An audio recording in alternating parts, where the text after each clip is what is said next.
Okay, people, this one you guys already heard of this one before. I just removed the video. I'm just in this case I'm just recreating it, but I'm creating an archive without my face necessarily on it. Because again, if this becomes viral, I don't want to become the viral face of this subject. Because I mean, technically, I feel it's a bit creepy too. That these realities are things that we go through from day to day, and I don't want my face to be attached to the creepiness of of the hanky-panky toxicity of U.S. District Court of Puerto Rico, and I believe this is probably very universal. It's not just there. Again, I could be wrong. I've worked in many places, never this bad, but I mean seriously, never this bad, not even close. But that's reality. That's the honesty that I want to put out there. Creating awareness, investigating, exposing, whistleblowing, etc. These things have to be addressed sometime in our history, in our modern history. Well, this girl, she knows who she is. I hope you're not listening. I'm not gonna mention your name because I know you would become extremely embarrassed to the point that you will want to kill me. But again, I mentioned this before in a previous video that I removed. This was a female at U.S. Probation of Puerto Rico that one day we were alone. I noticed her a little erratic, a little unstable, a little uneasy. And I kind of ignored her, to be honest. I didn't want to, we all go through things in life. I didn't want to open up a can of worms in this case. But this female, she left the room, and then she came back like 5 minutes later. I know it was minutes later. Can't remember the exact amount. And she started to massage me, and I did not say anything. I don't know, it felt weird. I never thought she was that type of person that would just massage you without asking you anything. When she started massaging me, she did not even talk. She just started massaging me. I did not say anything. Again, she was uneasy. She was, I guess, going through something.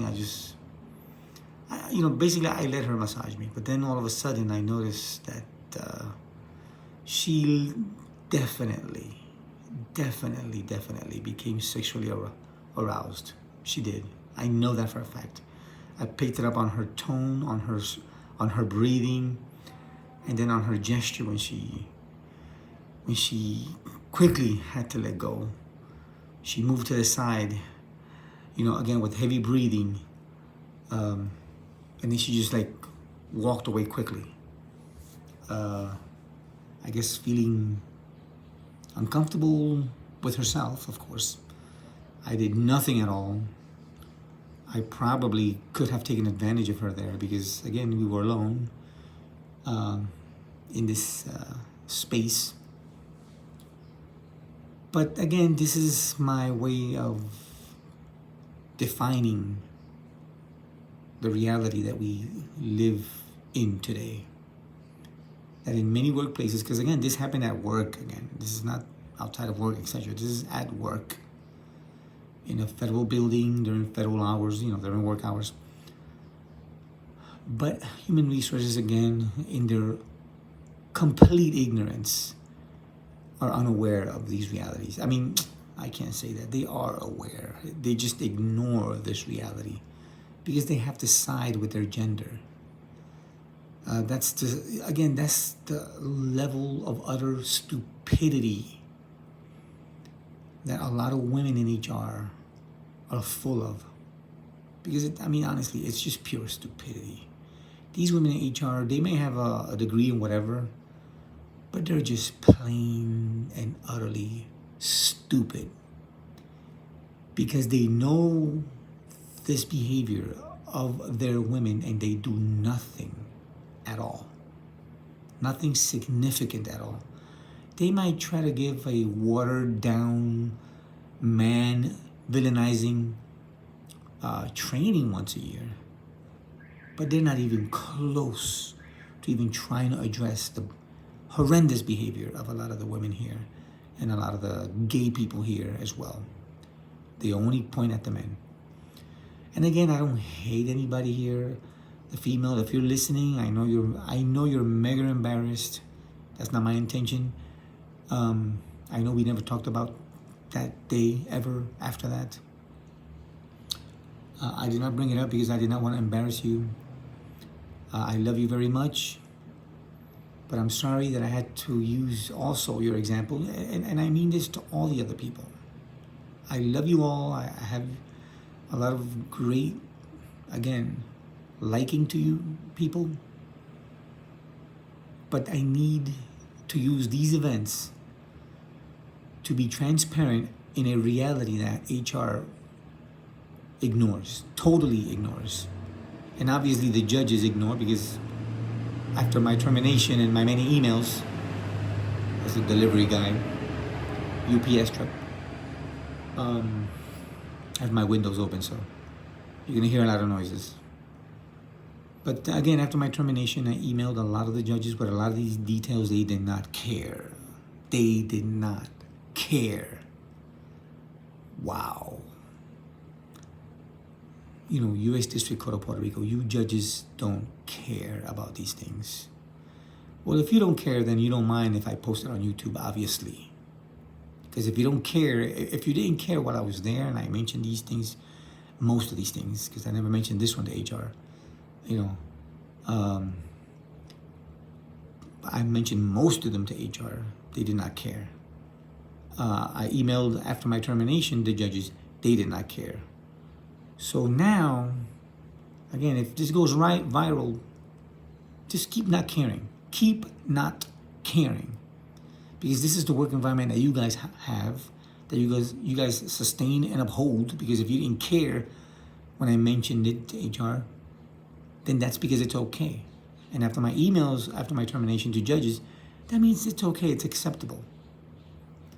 So again, continue not caring. But keep in mind, one day something bad might happen there. Something horrendous might happen there, that it might even end up in the press. You know, one day one guy might, you know, or one girl or one gay person might go to the press with some horrendous experience like the ones I've had, like I mentioned here. I mean, I don't go to the press because I don't want to put my face out there. I don't want to make, technically, I don't want to really make a big deal out of this. This is just my investigative videos / therapy. But at the same time, it's disturbing. If something happens one day on TV, I'm gonna be the next one calling in there and telling them, yes, that person is most likely right. You can swear on it. If I ever hear on the news that a probation employee, no matter what sexual orientation, calls with this horrible experience that they did, that they had at the federal courts, I'm gonna follow up a call, and I'm gonna send them all these videos, and I'm gonna tell them how the judges ignore my emails, and I'm gonna tell them how HR ignored my concerns through the years, and it's gonna explode beyond a supernova. And I'm pretty sure other people will probably start coming out as well. My point is, again, I remember this female. She's beautiful in my eyes. I mean, she is just amazing. If I had not been married, I'd probably date her. I would not take advantage of her situation, even though it's not my style to date certain types of people. Let's just put it that way. But definitely, because she's amazing. She's an amazing human being. She's a beautiful woman. And that's exactly what happened. I swear it on my kids' lives. I'll keep saying that because even though it sounds horrible to swear it on your own kids' lives, that's how serious I freaking am. That's how serious I am. Because it's the truth. Facts are facts. It's not my truth. It's the truth. It's the truth. And she knows it. If she's watching this, she knows it. And if any of you ever were to confess, you know who you are. You know who you are.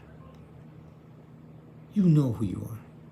In any case, again, I'm just archiving toxic workplace like U.S. District Court of Puerto Rico and probation. Till next time.